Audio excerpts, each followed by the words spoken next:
Hello and welcome to Second Amendment Sis. I'm Steffanie Rivers and I have my co-host here, Phyllis Petit. How are you, Phyllis? I'm doing okay, thank you. How are you? Good, good. Having a productive day, productive week, and I'm looking at myself. I look a little different. I took my lashes off, so they really make a huge difference. More of your eyes, don't you? Huh? You see more of your eyes. I do, but I look kind of just totally different. So I'm just wondering if I want to. I was trying to give my lashes a chance to just be, natural. Yeah. So at any rate, school is out. Your daughter's out of school. Yes, she So is. welcome to summer. A lot of kids are officially out. Millions of them, in fact, are officially out of school.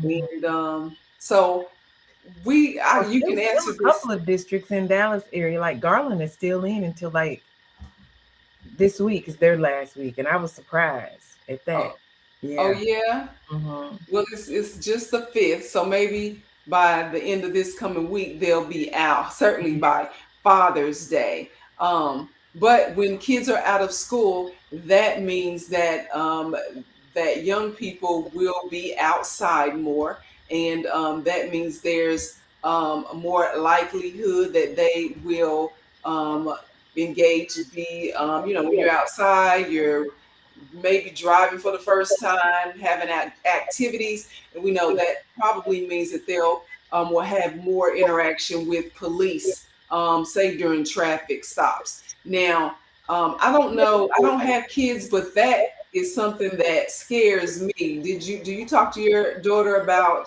police engagement at all? Oh, most definitely. Most definitely. Don't argue. Don't talk back. Just go ahead and comply. And we just pray that you don't get one that has um Another personality, agenda. yeah, personality disorders, or all up on that false sense of power that they have. And hopefully that you can't say, well, my child ain't in a place where all that would be going on. It doesn't take but a second to be at the wrong place at the wrong time.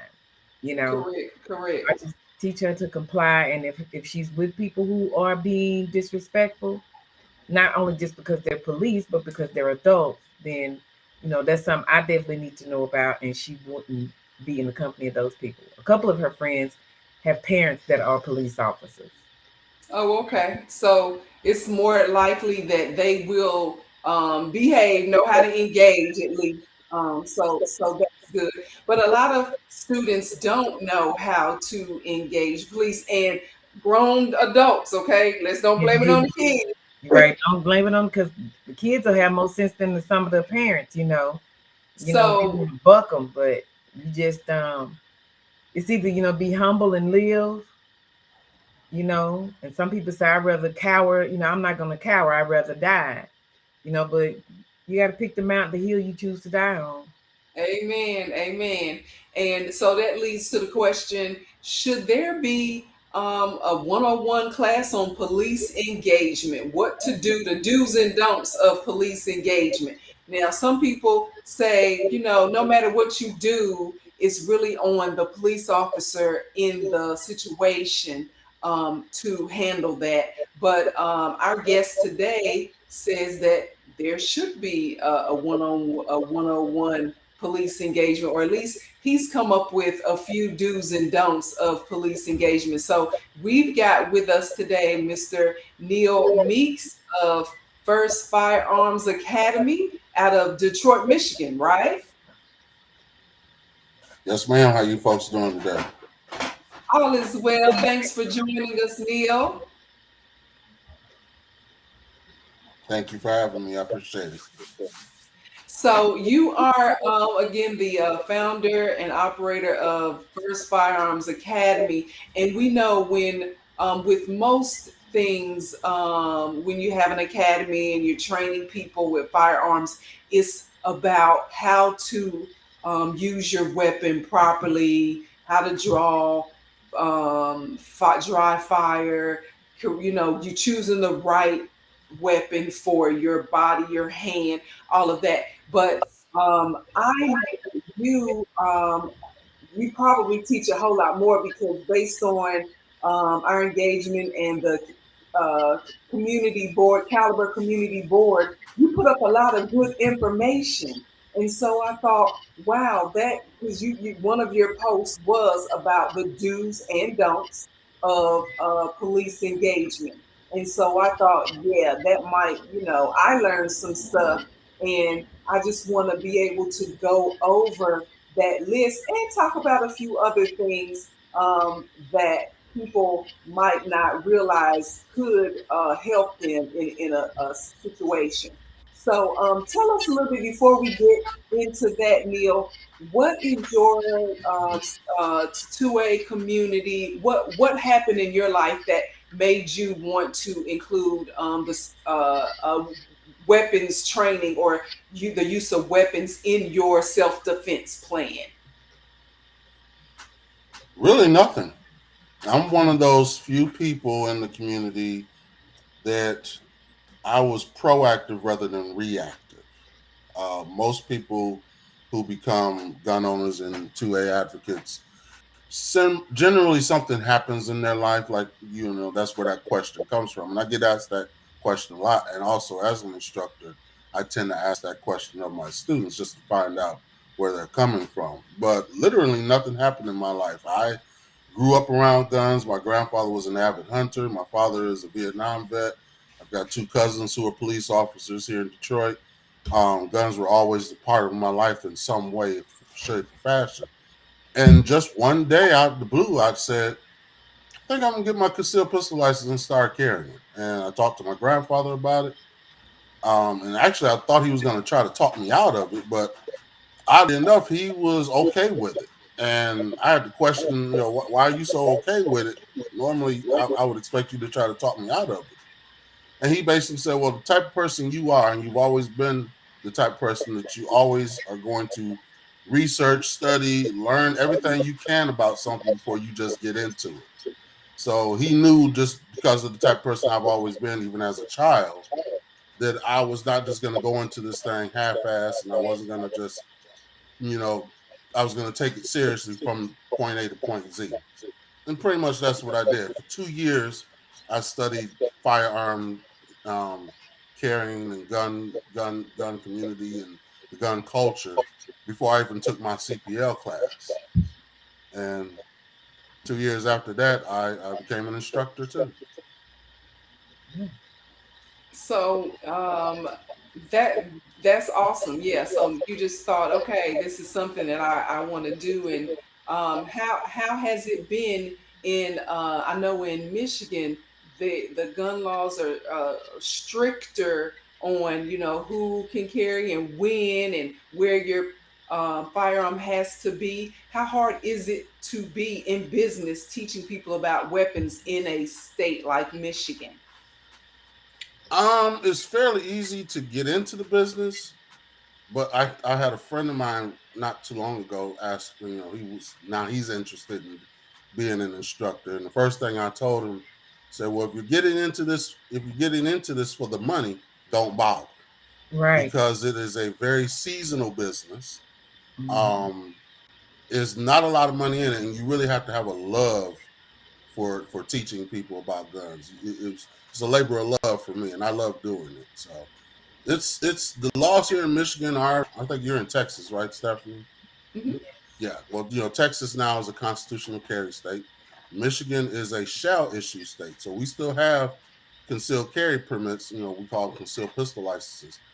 But now Michigan used to be a may issue state, kind of, where we had county gun boards that would call you before them to do an interview after they looked at your application. It was very random.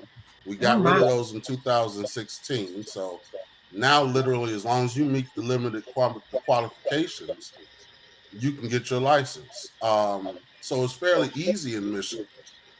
The problem that we are having here in the Detroit area, because we're in the biggest and blackest county, just to put in your application in person at the county clerk's office, you have to make an appointment. They're still doing appointments like they were during the height of COVID, and the appointments are booked all the way out until December of this year. Oh wow. So you can literally take the class today, pass the class, and the certificate you get is good for 5 years. That's written into the state law. But you got several months before you could even Get put an in your application. application. Right. And then after that, you have up to 45 days before they'll even issue you your license. So you can take the class and pass the class even before placing an application. That is correct. So you can And put the cart generally, before the horse. yeah, I mean, generally, what I tell people to do is if they're interested, I say, well, set up your appointment now if you live in Wayne County. Mm-hmm. Go ahead and Right. set up your appointment now and then call me when you're ready to take the class. Because you can't But if even take you're the in, class until that application has been put in and approved. no, you can take the class, but there's Okay. such a long waiting line to even put in the application. Right. It's like you can take the class today and pass it today. And then you still got to wait till sometime in December. Might be January by now. I haven't looked lately. But you have Mm, to wait until then, even before you can go down to the county clerk's office and turn in your application and get fingerprinted and right. get your receipt. And then Wow. you have up to 45, the state has up to 45 days to actually mail you your concealed pistol license. Wow, But, that's and that and that's sounds like only in the state of, and that's only in Wayne County. Like I said, that's oh, one county out of all the counties in the state. So if you live in one of the suburban counties, You good. like Oakland County or Macomb County, you can literally get your appointment probably the next day. What? so it Yeah. seems like you should, since the license to carry is a statewide license, like a driver's license, it seems like you should be able to go to a county where they have a smaller line and get through. And unfortunately, you can only go in the county that you live in. How many people That's falsify that? I'm going to plead the fifth on that. I don't know. Okay. I'm just wondering. Um, but I have had friends. I've had people ask me like, "Well, I have an aunt that lives in Southfield, which is in Oakland County. Can Mm-hmm. I use her address?" I said, "Well, it's got to be the address on your license." I'd get it all changed. But basically, what is what they do? Because it's They only just what get 10 bucks to change the address. right, and then the Secretary of State office that you change your address in, you can do that online. Right. And it's So and it's they just effective change your address immediately. online. Yeah, And it's and then effective they immediately. exactly, and that's generally what a lot of people will do And to then circumvent the issue. when I get my paperwork, and then I can switch back if I so choose. Right, Exactly. right. Yeah. Play play the game like they're trying to play us.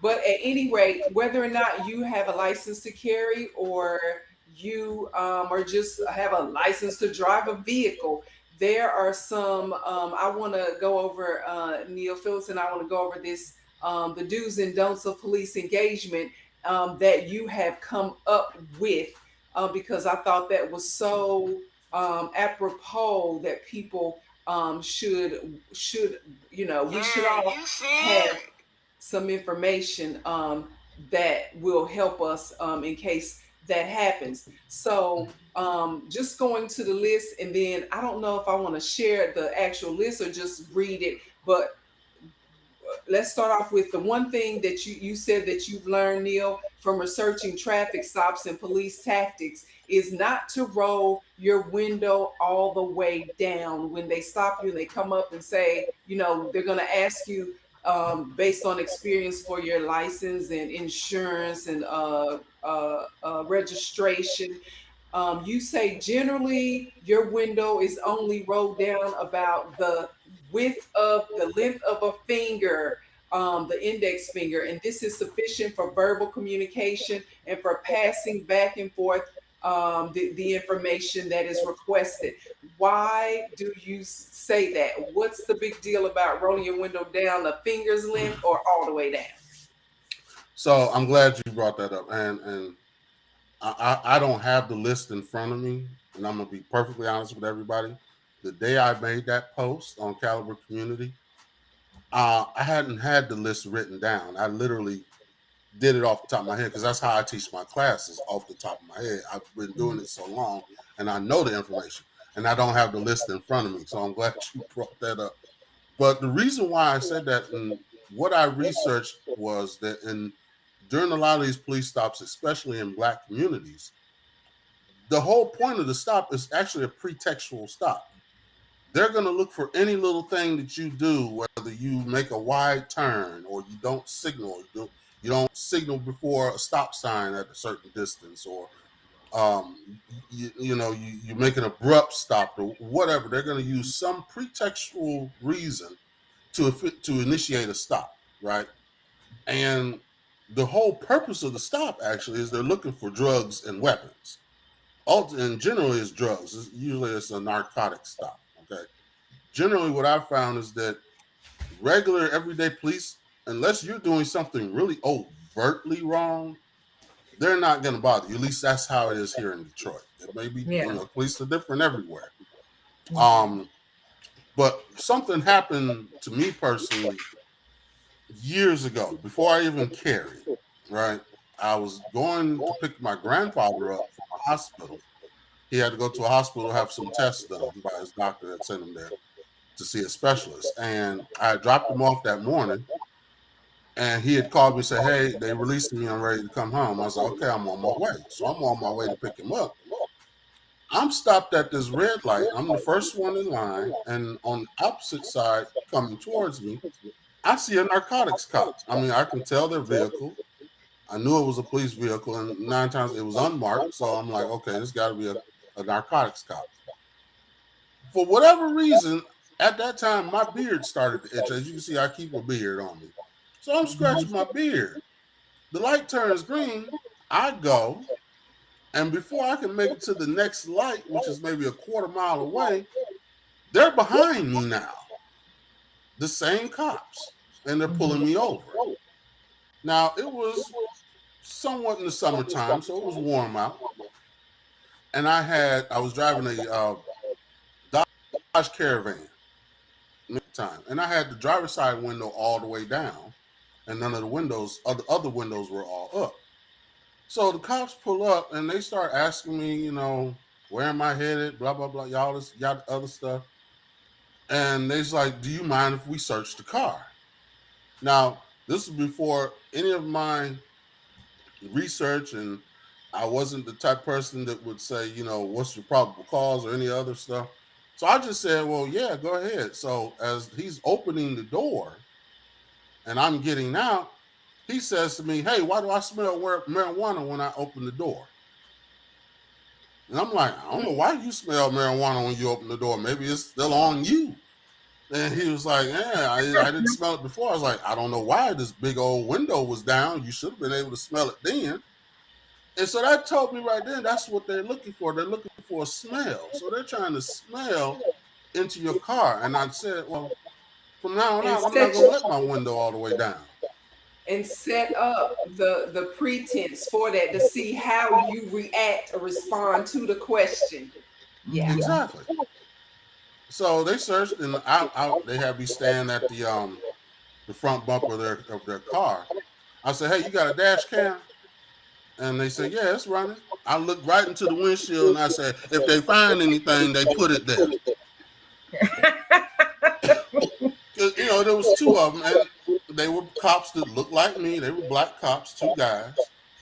So one's searching around, and this is my grandfather's car. My grandfather's car was always immaculate. I mean, there was still things in there that you would think the car was still new. But I mean, he was leasing it, so it's like, I'm not gonna mess this car up. I gotta turn this car back in at some point. And it's a van.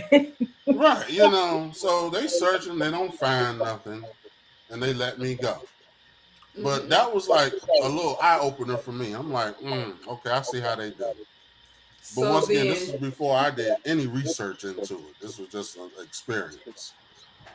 so for those reasons, because primarily the stop is a pretext stop, whether you ran a stop sign, you did something so minor, but that allows them to then stop you and question you about other things that could be lead to more charges. Yeah. That's why you only roll your window down the length of your index finger.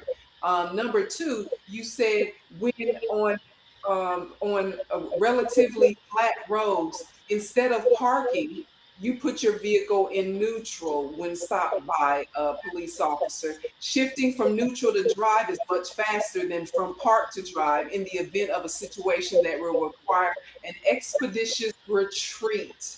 So that, in case something goes wrong and you feel like you have to drive away, then you're already closer to drive. Mm-hmm. Yeah, absolutely. And that's another thing I noticed with researching police stops.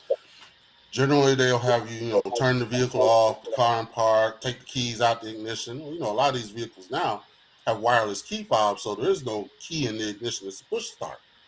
But what I noticed, to go from park to drive, you have to put your foot on the brake. You have to press in that little button or on the gear shift. That's unless you got one of those electronic shifters. And then you have to go from park, reverse, neutral, drive. And it's not as fast. Whereas drawing just from neutral to drive is much faster. So I never turn my engine off. I never put it in park. I always put it in neutral. And if something comes up, for whatever reason, I don't, because I've had police officers tell me, it's like, look, you have to understand when we pull people over, we don't know who we're pulling over. You could be some random, killer out here, some murder. You could have just murdered somebody. I'll tell them, hey, I do understand that. But you have to equally understand that when we get pulled over, we don't know who's pulling us over. Right. You could You be could some just be murderer. some you could be some racist cop, you could be some trigger happy rookie, or you could be Right. some house Negro cop that just wants to make his master happy. I don't know Yeah. who you are. You're as People much get of a full of stranger to ego. me as I Yeah. am to you. Exactly. So They get full of ego with their badge and the gun. Yeah. exactly. Correct. Especially the ones who look like us, Oh unfortunately. man. So that's Now, why I came up with that. So I'm like, no, I'm giving my way out. I'm giving myself a way out. My mama always taught me that you out somewhere, make sure you know where the exit is. If something leap Yeah. off, get low and head for the door. So I have to make sure I Exactly. have a way out of this situation. Yeah. Now, I was looking at something. It happened a couple of years ago. Let's say this guy was pulled over by a cop on the side of the road. So there was no like business around where there was video except for the cop cam. And he was on parole. And I think that the cop knew this because he probably had already pulled his license and then waited until he was over there on the side of the road. And what happened to him is exactly what you said. After talking to him for 15 minutes about his registration, insurance, his what was going on in his vehicle, then he says 15, 20 minutes into the interaction, I smell marijuana because the guy's all his other paperwork was in order. And so I was like, what this guy should have done, knowing that he had a record, knowing that you don't want to be pulling in and out your glove compartment, doing all this stuff over here, and the cop is over here, so then they can say, oh, I thought he was going for a weapon. Have your stuff in a little package, because you know exactly what they're going to ask for. And so what your number three on that list of engagement is keeping copies of your registration, insurance, and all of that above your visor and ready to have your wallet out before the officer gets to your vehicle, so you won't have to go searching for it. That was Mhm. your number three. And so I just so agree with that. You don't want to be pulling and looking all over here and give them a reason to say, I thought he was going or I thought she was going for a weapon, because that's the first thing they will say. And Mm-hmm. especially with this guy having a police record, I just felt like that cop was trying to set him up for something and whatever. Let me find something. And when the guy could pull all the paperwork that the cop was asking him for, then 20 minutes in, he says, I smell marijuana. And it ended up bad because the guy ended up driving off. The cop was hanging on to the car because the guy was like, marijuana, do what you talking about. I ain't got no marijuana. I'm smoking a black and mild or whatever it was. And so it was just so egregious at how that thing went down. But is there a special reason other than the example I gave that you're saying have your information in a little packet of an advisor ready to hand out? No, that's pretty much it. You don't want to be reaching everywhere when a police officer pulls you over. A lot of my students are women.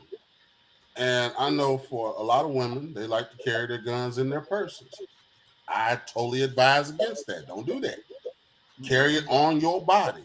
If ever at all possible, carry it on your body. Because I always ask them, like, what's in your purse with your gun? Your wallet, with your ID, with your registration or whatever. I don't know why people carry their registration in their glove boxes. I've never done that. My registration is in my now it's in the little envelope above my visor. My registration, my proof of insurance. I even at one point even had went to the county clerk and got an extra copy of my CPL and put that in there also, so I don't even have to go in my wallet for that.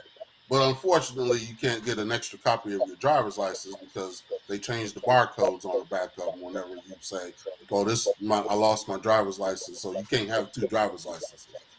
So I just try to make sure I at least am able to get my wallet out before the cop even comes up, and I already have it out ready and waiting for it. So it's really about being prepared. That's what they're going to ask you for. And here in Michigan, we have a duty to inform if we're carrying or have a loaded firearm in our car. We have to immediately let them know that I have a concealed pistol license and I'm armed. So they So, can see when they pull you over if the car is registered to a person that is licensed, they can see that, correct? so originally they could. It would just come up when they ran the plate. But they ran into a lot of problems with that. Like, for example, my son has the same name as me. I named him after me, but he doesn't carry. What if my son is using my car? Now they're going to Right. assume that he's me. And the Mhm. first thing they're going to say, well, where the gun at? He's going to be like, what are you talking Right. about?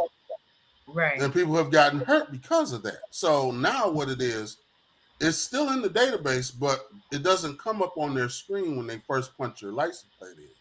They have to do Okay. what's called a secondary search, and they have to do that through dispatch. So, Right. like I said, you already have to immediately disclose it to them. So, Mhm. as soon as they come up, you say, I have a CPL and I am armed, and now they can verify whether or not you actually have a CPL. But Right. And just it's having it okay to pop up hold on the minor screen is dangerous. conversation. And it's okay to have minor conversation with the police, but don't say anything that they don't ask for. Yeah, don't volunteer information. Yeah. It's like people who live in states that don't have that duty to inform. I tell them all the time, follow the law. Don't inform them if you don't have to. If they ask you, then you have to honestly answer them. Like in Minnesota. And I've Mhm. had this discussion with a lot of people. Minnesota does not have a duty to inform. So when Philando Castile got pulled over, he volunteered that information. Mhm. And what that does in jurisdictions where police are not used to getting that information right off the bat, it throws them off because they're not It used to it. does. So, So like here in to me, Michigan, that they makes it know more you got to do dangerous. that.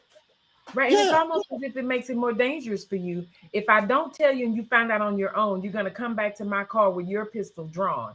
If I tell you up and be honest up front, you're going to draw your pistol because you So assume you're that damned if because you do, I'm you're damned if you licensed, don't.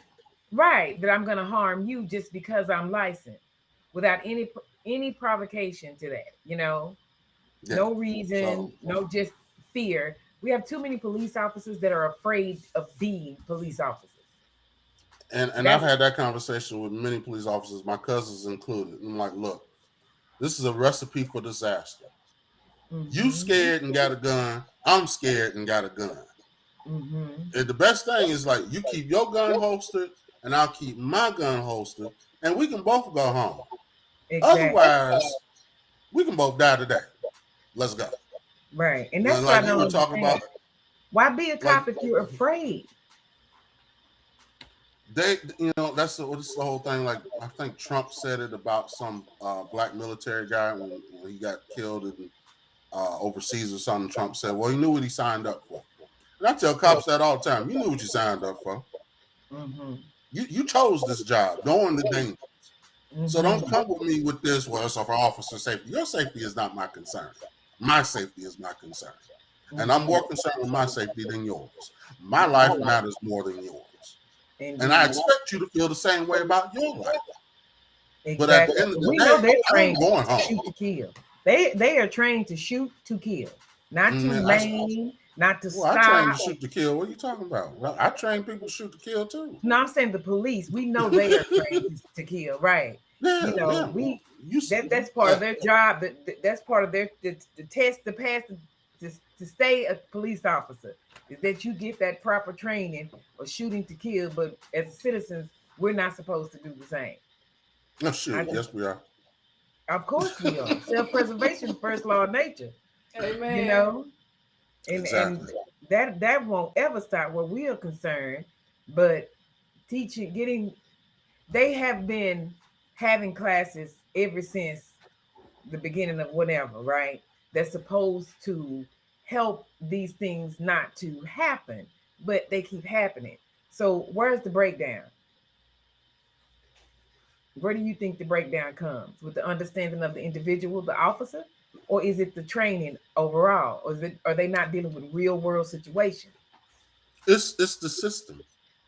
This the institution of policing. You got to realize where policing, modern policing, came from. It came from slave Oh patrols. yeah. These are the people who Mm-hmm. their job is to keep the rest of us in line.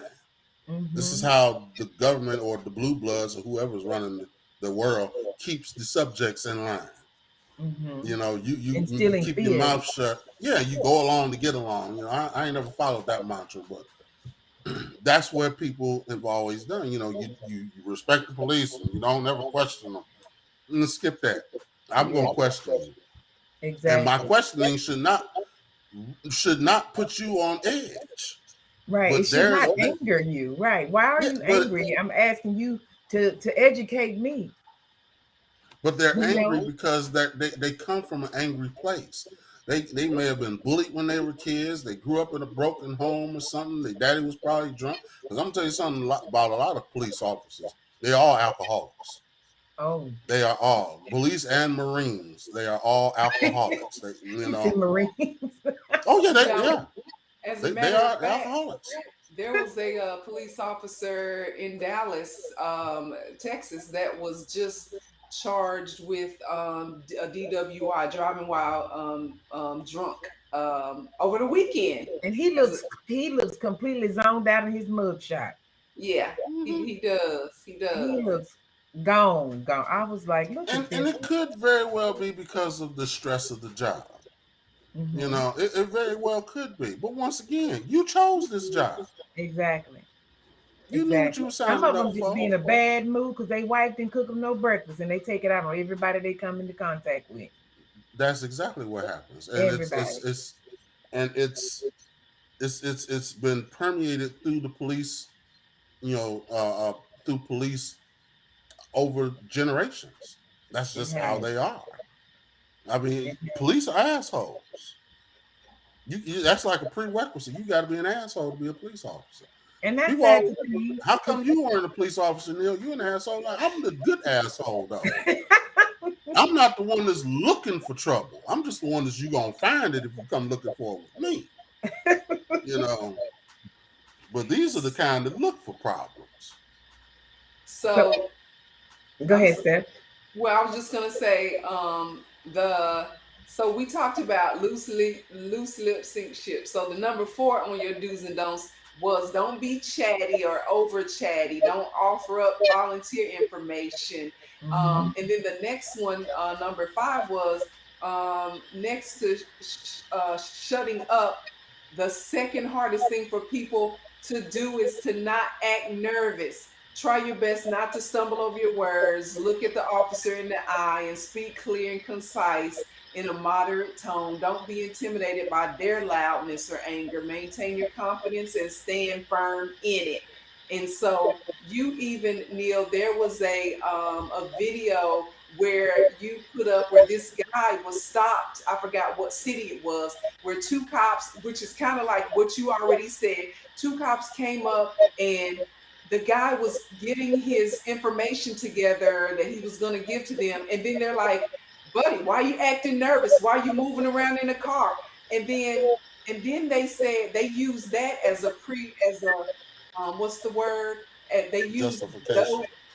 to Justification. justification, thank you, to then say, we need to search your car.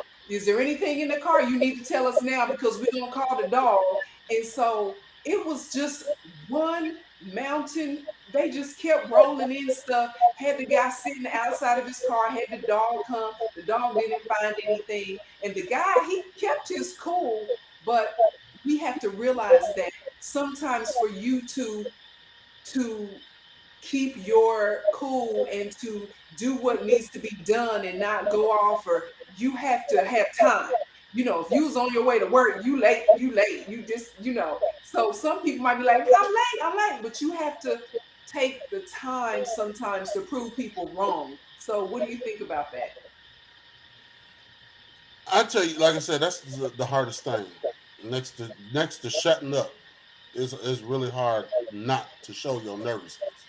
Because you have every right to be nervous. You don't know who Right. this guy is. Just because he got on a badge and a uniform, to me, that's a Halloween costume. I don't know you. And cops love using that line. Well, I don't know you. Well, I don't Yeah. know you either. Well, I'm the police. Okay, I know what And you are, but I that's don't why know I'm who you afraid. are. Right. Right. Because I, You know, I, I've gotten stopped once in my life. I've never gotten a ticket. Let me find some wood to knock on. And the mm, cop asked me, my hands were clearly shaking. This was years ago. And he asked me, why are you shaking? I said, because I've never been stopped by the police and I don't like it. And he said, well, I'm not here to hurt you. I said, well, I don't know that. I said, mm-hmm. have you watched the news lately? And he just walked off like, oh, here we go again. Yeah, here we go again. Here we But go it's a a valid damn it's a again. valid point. Yeah, I don't know you like you don't know me. I don't know if you've had a bad day today or not. I don't know if you that one that just don't even like the fact that I'm being so friendly and you get agitated. You know. Also, I want to know, do you recommend going live or video recording before they get to your car? Should we turn that on? Absolutely. Yeah. Absolutely. Record everything. Yeah. In fact, get yourself a dash cam. Invest the Right. money in that. Forego the Yeah. weave and the lashes. Sorry, Stephanie. Forego the Jordans and get yourself a dash cam. As a matter of fact, that was the next do and don't. Use your Yeah. phone to record and make sure it's rolling before they come up. You keep your Hmm. hands, don't have your hands all hidden and stuff. But yeah, that was the next thing. Yeah, Yeah. and that's the biggest thing. It's okay to record, but I know a lot of police don't like for you to have your phone in your hand. They don't like that. Right. And the people have Right. been shot because they think this is a gun all of a sudden. Like, really? Right. Okay. But Well, it's black. I don't carry a black phone case anymore. No, hey, I don't blame you. But I once do again, not if you have a phone mount in your car, or like I use said, it. get a dash cam. Get something Mhm. that will record or live stream that you don't have to hold. So your hands can be at 10 and 2 the Yeah. whole time. I've Tight. had cops literally tell me, hey man, you can take your hands off the steering wheel. I was like, oh no, I can't. Not till this stop is done. I He's like, well, wouldn't you dare. good, you okay? And they knew I'm in the truck because I have signs on the side of my vehicle that has, my business. Hmm. I'll do security, so I may even be in my security uniform. Nope, I tell them all like, I'm gonna practice what I preach to my students. Hmm. Until I'm released, this is where I'm gonna be at, Right. or unless you Just give me a recently, reason to do something else. a young man created a little pouch that you hang on the outside of your window so that when they get to your car, it's already there. You don't have to reach for anything. It's just hanging on, because you got your window up. He had the window up maybe halfway, and he got the little red pouch. and it's clear and it's got all your documentation in it. And you And I'm like, put he's it about to be a millionaire. and you Yeah, flip it out I tell there and you, keep your hands on the wheel. Don't say Yeah, nothing. I'll tell you something else that when we were talking about the window, why I only let the window down at the most about 3 inches. If you notice, I don't know if you ladies notice, but pay attention in your vehicle when your vehicle is on and you're driving. When you put your car in park, that's another reason why I don't put my car in park. When I put my vehicle in park, my doors automatically unlock. I don't They like that. do. I turned that feature off. Now the Oh, newer you Turn cars did. it you off can and do on. that. The Yeah. newer cars you can do that, but I got a Mhm. 2004 and 2005, and they don't do that. Right. So if I do put my car in park, I have to hit the lock button. Yeah, Right. But once again, during the police stop, that's why I also put it in neutral because then my doors stay locked. yeah, Because police love to snatch your door open and snatch you out the car. Like, hold on. Now I Yeah. They like understand reaching in the car too. that's another receipt. They can't reach in when that window's down only 3 inches. What Yeah. you reaching in for? Right. You know, my car And is in many respects is an extension of my home. it Which exactly. you is got to like have that. just cause to come into my vehicle, Exactly. and just because you a cop ain't cause enough. Not in my book. No. You No, know. and that's why it's important to know your rights too, because people get intimidated by the police saying, "Let the window down," and you think you have to because he said it. No, I don't. And if you defy them and don't do what they ask, then that makes it even harder for you to even get on up out of there, so you can Oh yeah, get to work or whatever. Look, man, this is my right. This is all I have to do, and we can be here all day, and you can add into your paperwork, but let's get this done so I can get on to work. You know? Most absolutely. definitely. So the next one on your do's and don'ts list is ask more questions than you answer. One of the Yeah. first questions you should ask is, "Why am I being stopped?" So that keeps the police from asking you, "Do you know why you're being stopped?" And then you start admitting to stuff that they didn't even they weren't even there for. But that's an intimidation tactic. Yeah, it's a very old tactic. They'll ask you like, "Do you know why you've been stopped?" Then they waiting for you to incriminate yourself. Because if you admit to something, now they got you. There's no fighting it in court. Anything you say can and will be used against you. So ask more questions than you answer. Simple as that. Why am I being stopped? I had a cop. I asked the cop that one time, and he asked me, "He's like, you know why I stopped you?" I was like, "You haven't told me yet." He's like, Mm-hmm. "But do you know why?" How would I know why if you haven't told me? Right. I Mm-hmm. ain't did nothing. My crystal ball is in the shop, and the parts are on back order. I don't know why you stopped me. Yeah. I'm waiting for you to tell me. Cause I've heard people say, "What did I run that light?" And then boom, yeah, you buy. As a matter of fact, you did. You Yeah, you are know. not obligated to help the police do their job. I'm Mm-mm. sorry if your job is hard. Maybe you should try something different. Mm-hmm. Try another line of work because don't nobody come help me on my job. I know that's right. So the last thing is don't repeat any answers given, only repeat questions. This is another tactic police use to try to catch you in a lie in order to create probable cause. If you provide an Who, who, answer who, to who one they coming officer, for? oh, They coming for you, Steffanie, or you fellas? Because that ain't here. I mean, that ain't even now, over. That's not over here. That's over now there. Ooh. Mm-mm. I live down the street from a firehouse, and Oh, so okay. they Maybe could they have was been. listening on our conversation. Mm, I know, right? It could happen. It's probable.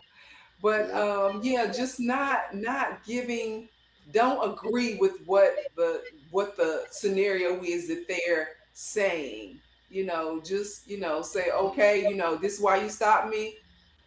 All right, so don't admit to anything, because then I don't know why in this day and age people consider a traffic stop to be like the cop to be your friend.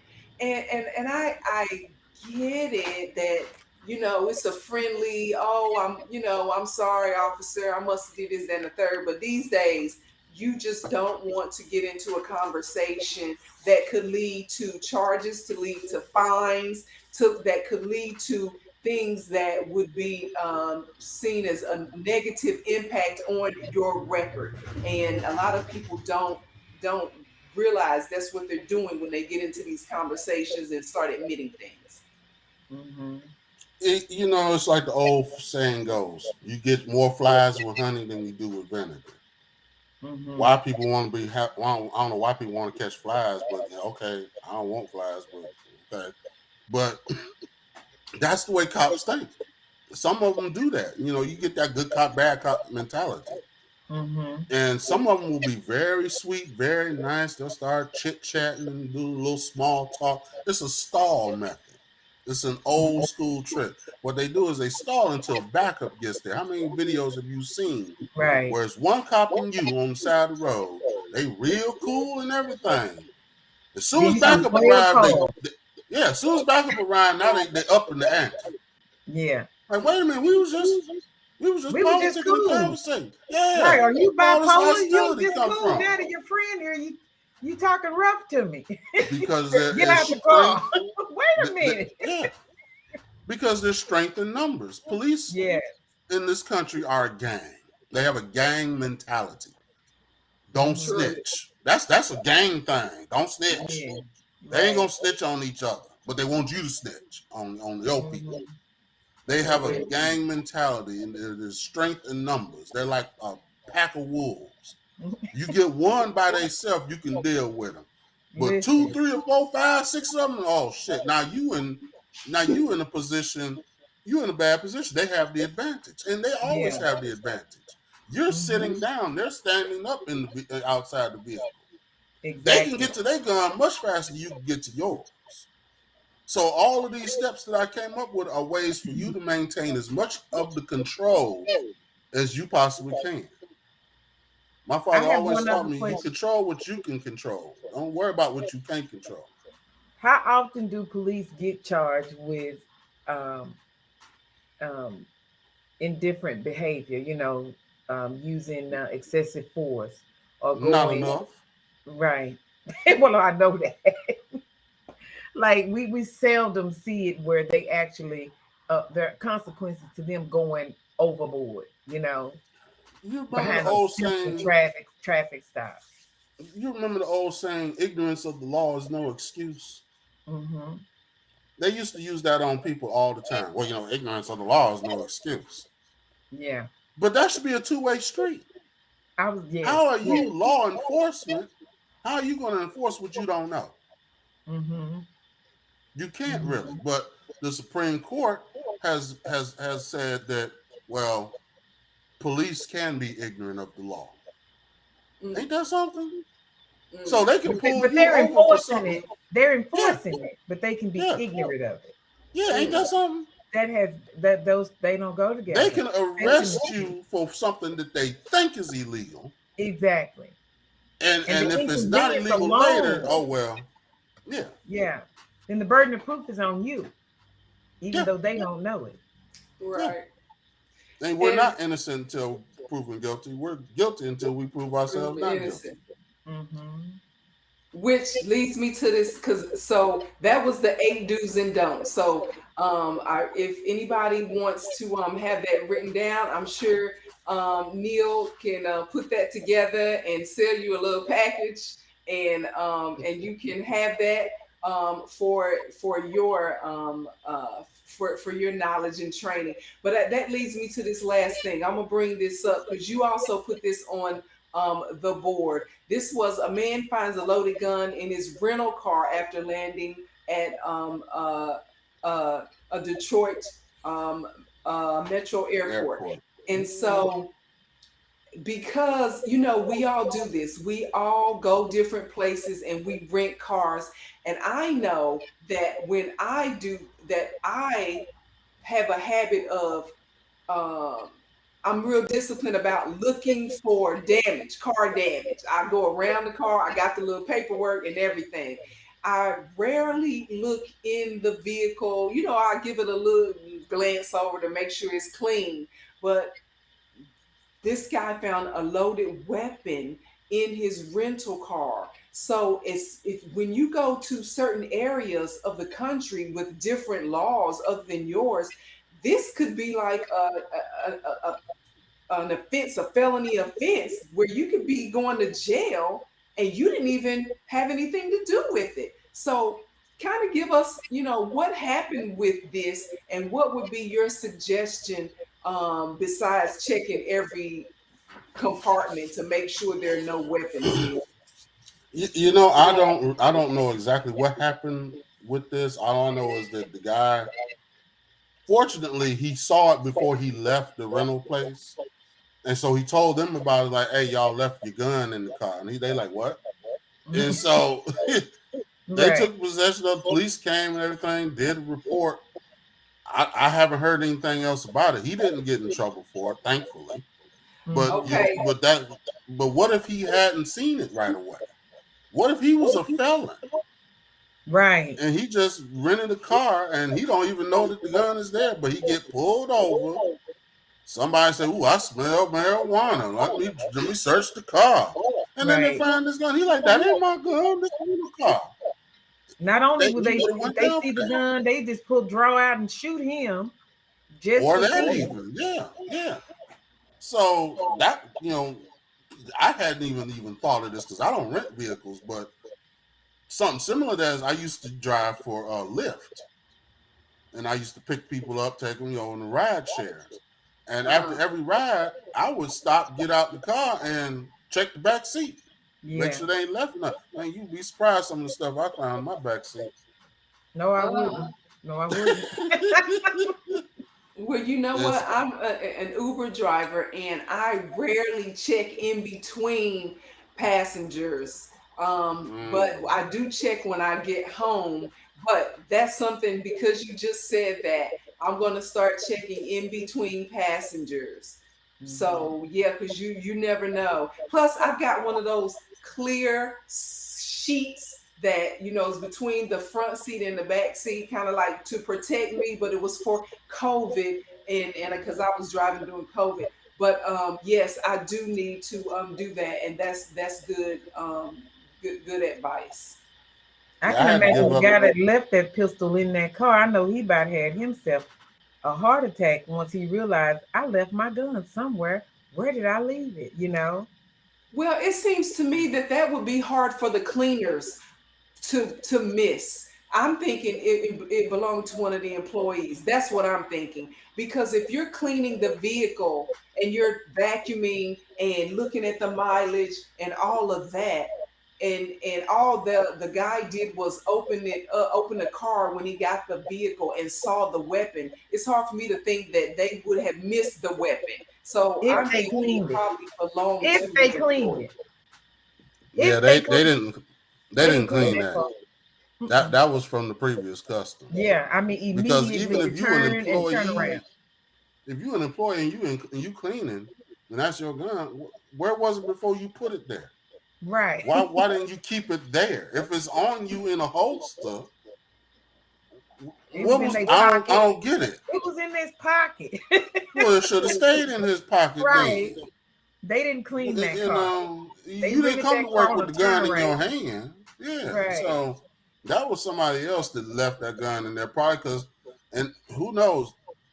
I hope that it was a law-abiding citizen, but probably wasn't. Might have been, a criminal that Right. rented the car. He's not gonna come back and claim it. No, he ain't finna claim that. He Mm-mm. ain't finna Right. claim that at all. That's a dirty gun. He's like, oh well, he gonna just buy another one off the street. Right. Mm.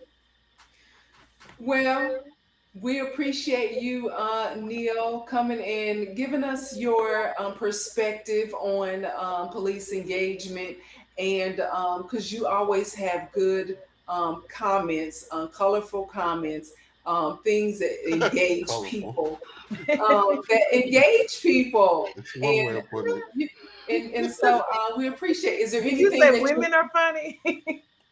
Huh? Did you say What'd you women say? are funny? No, I said that's one way of putting it. Oh Colorful. yeah. Okay. Thank you, Stephanie. You're so kind. Is there anything else that you want to add that we didn't ask? I don't think so. I think we covered everything. But number one thing I tell everybody: maintain your square. When police stop you, you don't know who's stopping you. You don't, and police have discretion, but every cop isn't bad. I will say that, but every cop ain't good, and you don't know beforehand. So just deal with the situation as it comes, but maintain your composure as much as possible. Practice it in the mirror if you have to.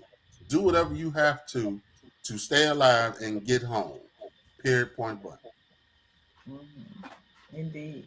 And so, if someone wants to find out more about you, you do have a web Facebook page, First Firearms Academy, and so they can look you up there, or send people, their friends and family in the Detroit area. They can find you at on your Facebook page, right?